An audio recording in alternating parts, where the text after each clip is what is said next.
Okay, folks, this is Chapter 6, the normal distribution, and this is the section 6-1. This is recording number 1. Okay, so we talked last time about a little introduction, so now we're going to get right into the uh, the important stuff here, I think. I do want to talk a little bit, though, about the difference between a frequency distribution and a probability distribution. It's very confusing, and don't feel bad if you are having a hard time with this. If you think back, or if you look back in chapter 3, I believe it was, talking about the frequency distribution, what we're always talking about is something that looks like this. Okay, this is just a typical example. The x-axis, the horizontal axis, this axis right here, is the values of the random variable. So this example is talking about heights of adult women.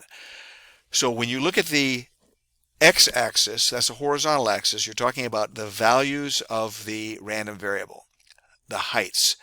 When you're looking at the y-axis, that's the vertical axis, what you're looking at is how many of each of those classes. So how many people, ladies that are between 5 feet tall, how many that are 5 feet 1 inches tall, how many 5 feet 2 inches tall, and so forth. So we're looking at how many when we're looking at the y-axis on a frequency distribution.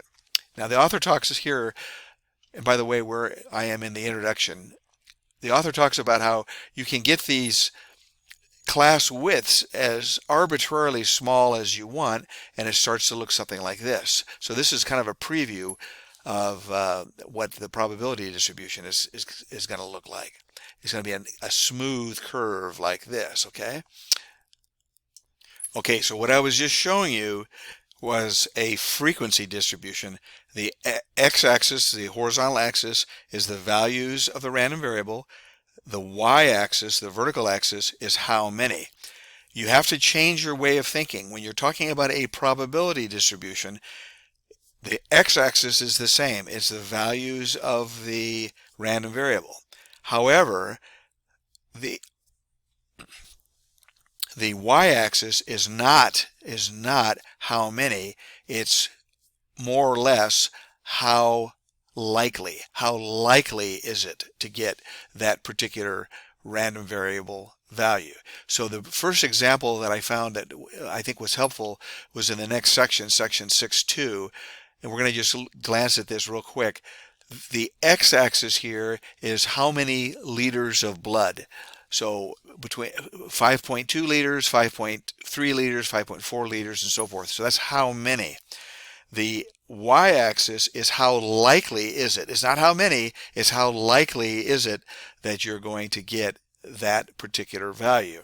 Now, you have to be very cautious because this is a continuous variable. So the likelihood of any particular number, turns out, is going to be 0. That's the probability of any particular number. What you have to look at is an interval, and we'll see that here in just a little bit. We're going to see how you look at an interval. But it illustrates the point I'm trying to make is that a probability distribution, the y-axis is how likely, whereas in a frequency distribution, the y-axis is how many. Okay, we'll go ahead and get into the text now. This is section 6.1, normal distributions. All right, so as he says here, the concept is that curves can be represented by equations, and I'll let you go ahead and read that. I think it's pretty clear what he's talking about there. An equation is kind of a theoretical representation. It's absolutely perfect. In real life, things aren't typically perfect. It's not really perfect. When you manufacture a wheel, it's not going to be perfectly round, but the equation that we use to study it can be perfect. It's a representation. So in a similar manner, we're going to talk about a normal distribution curve, and that it's not, we're not trying to say that life is perfect and it matches a normal distribution curve, but it is useful for us to study the normal distribution curve. even though it does not match reality perfectly. Okay, so here's some definitions for it. If the random variable has a probability distribution and the graph is continuous, it's bell-shaped, and it's symmetric, we're going to call that a normal distribution. And the graph is called a normal distribution curve. Now the equation for this is too hard, okay? If you look at this equation, that's just too hard for us to deal with, okay? This is the equation. And it's not as hard as it looks in some respects if you take it apart, but it's just kind of beyond the scope of this class. What it's saying is that y, that's the y-axis, that's kind of the how likely business. That's E, that's a constant, okay? That's Euler's constant. It's just a number. It's approximately 2.718. It's a irrational number, so it keeps on going forever. It doesn't repeat itself, but it keeps on going. And you take E and you raise it to the negative, and this is the power that you raise it to, and then you divide it by this, the denominator, and you're going to get a curve that looks like what we're talking about. It's too hard, so we don't do that. We don't use that at all. These are what the various symbols mean. Okay, so as he says here, it's just too hard, so what we're going to do is we're going to use tables. We're going to use tables for this, and you can also use what he calls technology. In other words, use calculators. Okay. One of the important considerations, and I think what causes a lot of confusion, is that what we really are interested in is the area under the curve. That's what he's talking about here. We're interested in the area under the curve. We're not really interested that much in what the actual values are of the y-axis. When we're talking about a continuous variable, it's the area under the curve that gives us the probability, or the so-called likelihood. That's why I said before, very superficially, you can look at the y-axis as being the likelihood, but it's not exactly the likelihood. It's the area under the curve that gives you the likelihood. We're going to see here very shortly how we're going to use the tables to figure these things out, okay? All right, so on a normal distribution, this is what a normal distribution looks like here.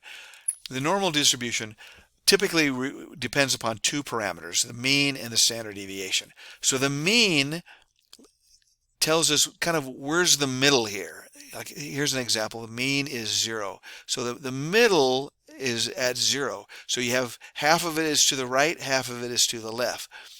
The standard deviation gives us an idea of how spread out everything is. So spend a moment or two looking at this very carefully. The mean is the same on these two curves, but on one of them the mu is equal to 0 and the sigma is equal to 1. So this is how spread out it is. That's the gold one. And the other one, the sigma is equal to 2. So it's spread out more. On this one, this example here, we have different means. So here's a mean of 0 and a mean of 2, but it has the same standard deviation. So the shape of it, the way that it's spread out is exactly the same on those two. So that you can kind of see from this example on figure 6-3, you can see how changing the mean makes a difference and changing the standard deviation makes a difference, okay? But you can do that. You can change these things as appropriate to get you the different curves, whichever one, depending upon your problem that you're working on, of course. Okay, so here's some properties of it. I'm gonna let you read this, okay? Well worth reading. Spend some time reading it, okay? Okay. This is probably the most important fact that is in this blue box here. What it's telling you is that you've got a mu, you've got a mean here, and the area under the normal distribution here, okay, the area under this normal distribution is represented right here. And what it's saying is, remember how we did this in Chebyshev's theorem? We talked about how much of the population is plus or minus 1 sigma, plus or minus 2 sigma, and so forth. That was the mu plus or minus 1 sigma, mu plus or minus 2 sigma. Well, remember the mean, the mu, is a measure of central tendency. So the mu is trying to tell us how bunched up it is. How does the information or the data points, how do they get close? How do they tend to go towards the center? Now that's true for sure of of a frequency distribution is not quite so obvious when we're talking about a probability distribution. But it kind of makes sense if you think about it, because the probability distribution tells you what to expect. This is not what's been measured, but what to expect. And what you expect is to have the data, if you did do the measurements, within plus or minus 1 sigma would be right in here. Okay, that would be 68% of the data. Within plus or minus 2 sigma, that's right here, that's 95% of the data. And then 99.7% is going to be between plus or minus 3 sigma. So this cartoon right here is very, very useful in a variety of contexts. We'll see hopefully some examples of this, okay? So the basic idea behind a sigma is it tells you how much of the data to be expected within 1 sigma, within 2 sigma, and so forth.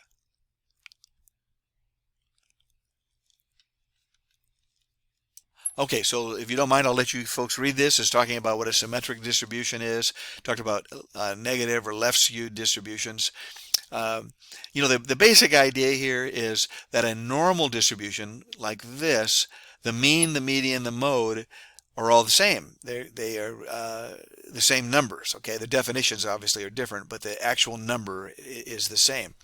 If you have a positively skewed, well, now what you have is the median, remember, is the middle point. Half of the data is to the left, half is to the right. Well, in this case, the mean is to the right of the median, so half of it is to the left of the median, plus a little bit more is right here. So to the left of the mean, in this example, to the left of the mean is more of the data, is more than half of the data. So it's the majority of the data points. You can see that because half of it is to the left of median and a little bit more is between the median and the mean. So obviously to the left of the median, to the left of the mean would be the majority of the data. And then similar remarks apply over here to the negatively skewed. Okay, so now what's going on here is this. There are so many examples. There are many examples in the world of natural phenomenon, items that pertain to human existence or items that pertain to human affairs, chemistry, physics, so many things look like this. So many things look like a normal distribution curve that we are going to spend a lot of time on this, and we'll see in the examples. There's so many examples, okay? It's too darn hard. We can't use that formula. So what we do is we have what's called a standard normal distribution. So we're going to talk about this in the next video, but I just want to preview the idea that what we're going to be doing here is we're going to instead of using the normal distribution, we're going to use what's called the standard normal distribution. Okay, so I'm going to stop the video now because I'm almost out of time.